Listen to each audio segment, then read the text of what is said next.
Bonjour et bienvenue sur le plateau d'Autocassette VO, votre rendez-vous pour décrypter le marché de l'occasion. On vous donne toutes les précisions, toutes les clés pour tout savoir. On le fait véhicule par véhicule. Et aujourd'hui, on s'intéresse à un grand classique du marché, l'Opel Corsa. Ça fait longtemps qu'elle est sur nos routes. Il y a plein de choses à en dire. Et pour vous donner l'essentiel, eh bien notre équipe de spécialistes, évidemment. Berislav Kovacevic, bonjour à vous. Merci d'être avec nous. Thierry Combabessou, qui est à vos côtés. Bonjour à vous, de VP Auto. Merci beaucoup d'être avec nous également. Et puis Jean-Christophe Lefebvre de Flotte Automobile pour vos conseils également. Alors, commençons avec vous, Berislav. Donc, 6 générations, évidemment. Je l'ai dit, un grand classique. Qu'est-ce qu'on peut en dire? Qu'est-ce qu'on trouve le plus là en ce moment sur le marché du VO? 6 générations, ce qui fait que la première a été lancée en 1982, donc l'année prochaine, on fête les 40 ans de la Corsa. Quand même. C'est quand même énorme. Modèle colossal avec un K pour la marque Opel. Ouais. Bon, en France, c'est vrai qu'elle pénètre un peu moins le marché qu'en Allemagne, évidemment, où c'est une star. En France, on est plutôt top 10. Il y a de la concurrence aussi. Hein. La France est marché plus de citadines que l'Allemagne ne l'est, donc forcément. Mais top 10, top 20, régulièrement entre 20 et 30 000 ventes. Donc on en retrouve évidemment beaucoup en occasion et on va pouvoir Alors qu'est-ce que vous dites quand je vous dis Opel Corsa dans les dernières générations là, qu'on va trouver le plus sur le marché du VO? Alors la dernière génération est totalement différente des précédentes, donc il faut vraiment faire attention. La dernière date de fin 2019, il me semble bien, et elle a été conçue et fabriquée sous l'ère PSA, Peugeot Stellantis aujourd'hui. Donc aujourd'hui, c'est une plateforme de Peugeot 208, avec tous les avantages qu'on connaît sur cette plateforme, y compris une version électrique.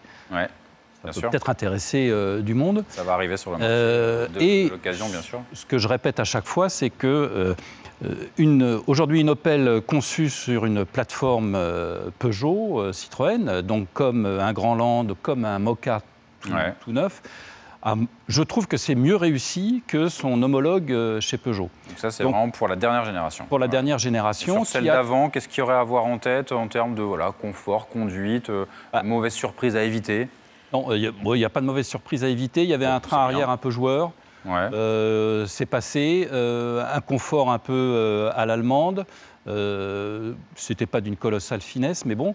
Et puis ensuite, je dirais des motorisations qui n'étaient pas forcément les plus sobres et assez bruyantes.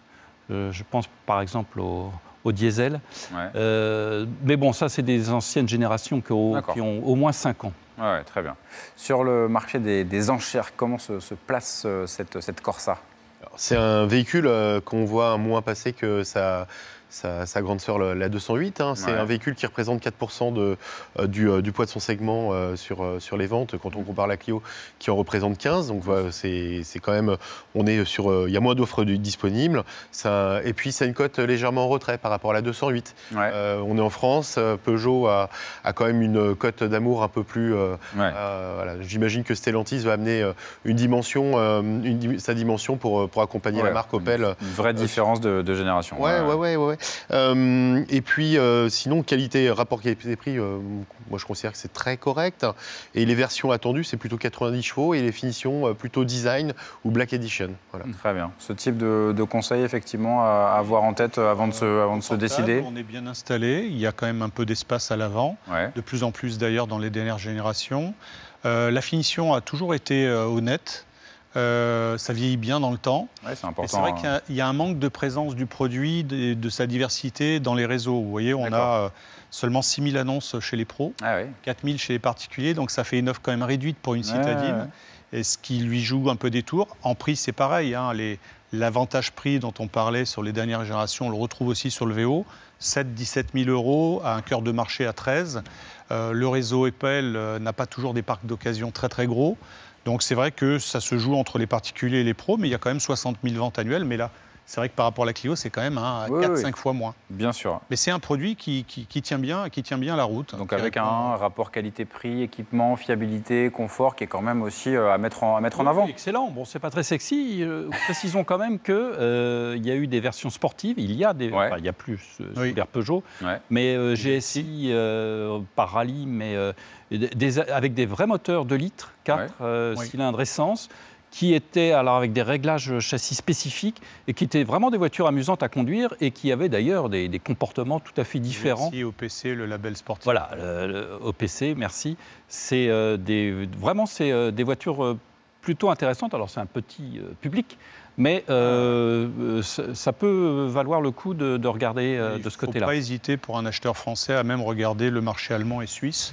L'offre est plus forte, avec des niveaux de finition un peu plus différents, mais franchement, produit qui ne déçoit pas, bon forfait dans le réseau Opel, très raisonnable sur la prévente. Pareil, là aussi, pas de... Et les problèmes qui ont été vraiment très très graves dans les années 2000, la marque souffrait, ont été résolus. Et quand on demande à des garantisseurs quelle est la fiabilité de leur Corsa, voiture sans souci, plutôt fiable. Ouais. Plutôt des diesels qu'on retrouve, a priori, c'est ce qui se... Pendant longtemps, mais depuis 3-4 ans, l'Opel Corsa a suivi le mouvement. Et là, aujourd'hui, citadine diesel, non.